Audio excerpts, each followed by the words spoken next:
नमस्कार मॅडम. जय जिनेंद्र सर. माझं नाव नैना निकम आहे. तुम्ही कुठून आले म्हणजे एक्झॅक्टली तुम्ही जे इथे आता आले शिक्षण तुम्ही कुठून आले?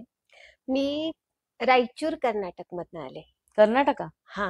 आणि ओके. मी ऑनलाईन कोर्सची माहिती पाहिली होती. ओके. आता तसं तर माझ्या मुलाने रायचूर मध्ये कोर्स केला होता, ओके. पण त्याला थोडं सॅटिस्फॅक्शन नव्हतं की मला आणखी शिकायचं, मला आणखी डिटेल ओके. मध्ये जायचं, मला आणखी शिकायचं.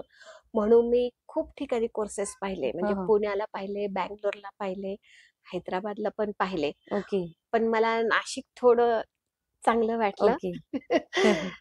आणि येणं जाणं पण थोडं सोयीस्कर. तसं पुण्याला आहे, पण पुण्याला थोडे रेट पण हाय होते, ओके. खूप हाय होते. ओके. आणि हा म्हटला की नाही, मला पुण्याला नाही जायचं, कारण का पुण्याचं वातावरण मला सूट नाही होणार. सूट नाही होणारच. हा, या दृष्टीने. तर म्हटलं चला मग नाशिकला जाऊ.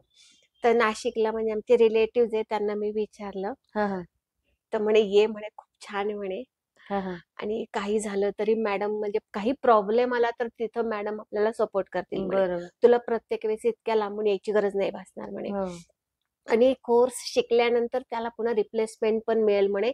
आणि त्याची त्यात खूप आवड आहे, हा तो हा. इंटरेस्टनी करतो. म्हणून मग मी असं त्या म्हटलं एकदा व्हिजिट द्यावी. ओके. तुम्ही एवढ्या लांबून त्याचं ऍडमिशन घेण्यासाठी इथे आले? खास त्यासाठी मी आले ओके. की आणि मला कोणत्या ते कोर्सला आपण आता ऍडमिशन घेतलं इथे? आता इथं मी त्याला घेतलंय VFX आणि अॅनिमेशन मध्ये ओके. घेतलंय. व्हीएफएक्स आणि अॅनिमेशन. अॅनिमेशन मध्ये घेतलंय. हा. ओके. तुम्हाला पूर्ण माहिती मिळाली म्हणजे एक्झॅक्टली काय हा, आहे कसं? पूर्ण. मी पहिल्या दिवशी इथं आले तेव्हाच मॅम हो.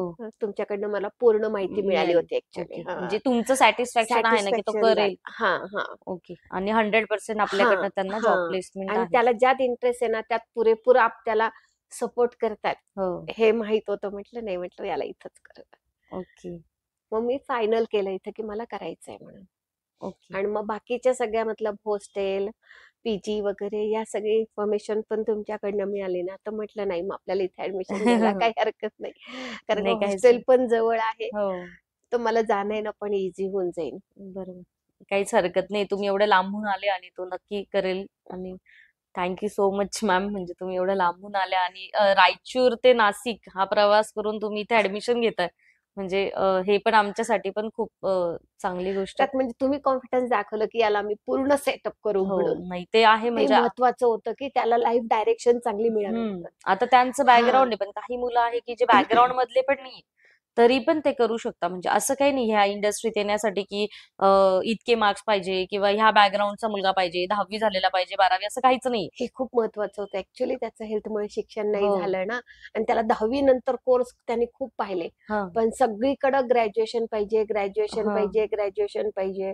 म्हणून मग तुम्ही टॉपिकच तो ऍक्च्युली सोडून दिला हा. होता. म्हणजे मेन तर तो आपण ते हा ह्या इंडस्ट्रीत येण्यासाठी तो कॅटेगरीच नाही, म्हणजे नाहीये. कोणताच हा नाही. हा. मार्क्सचा पण नाही, हा, एज्युकेशनचा पण कसलंच नाही ऍक्च्युली. हे जास्त नाही. महत्वाचं आणि ऍक्च्युली. स्किलिंग बेस्ड शिकवतोय हा आपण हो. पूर्ण. ठीक आहे, चालेल. त्याच्यामुळे थँक्यू.